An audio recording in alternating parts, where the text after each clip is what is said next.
Sur cette colline, les miliciens du M23 tiennent leur position. On les voit avec leurs armes. Ils ont des mitrailleuses 12.7.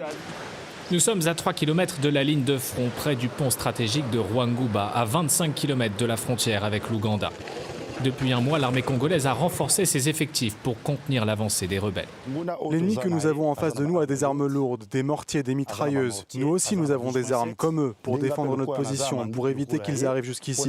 Ça fait déjà 2 fois qu'on les a attaqués et qu'on a réussi à les repousser. Depuis la résurgence du M23 fin novembre, l'armée congolaise s'étonne de voir les miliciens aussi bien armés et équipés. Le groupe avait pourtant été défait en 2013, puis démobilisé. Pour les FRDC, pas de doute, le M23 bénéficie du soutien des pays voisins. Au fur et à mesure que nous sommes entrés en contact avec l'ennemi, on s'est rendu compte que c'était bel et bien l'armée rwandaise qui appuyait cet ennemi et que la guerre que nous menait ces groupes armés M23 n'était qu'une guerre par procuration. Il y a 10 ans, le Rwanda soutenait déjà le M23 et avait été publiquement condamné par l'ONU.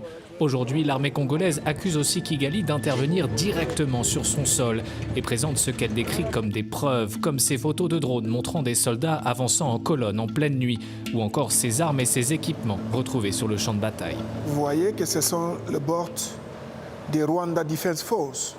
Nous avons récupéré tout ça lors de nos batailles. Ça, ce sont des casques utilisés par les unités spéciales des Rwanda Defense Force. Fin mai, 2 soldats rwandais avaient aussi été arrêtés au Nord Kivu avant d'être libérés et remis à Kigali. Ni l'ambassadeur du Rwanda en RDC, ni le porte-parole de l'armée rwandaise n'ont souhaité répondre à nos questions. Toute accusation ou contre-accusation de cette nature ne peut être vérifiée que par le biais du mécanisme conjoint de vérification élargi et non par des déclarations dans les médias.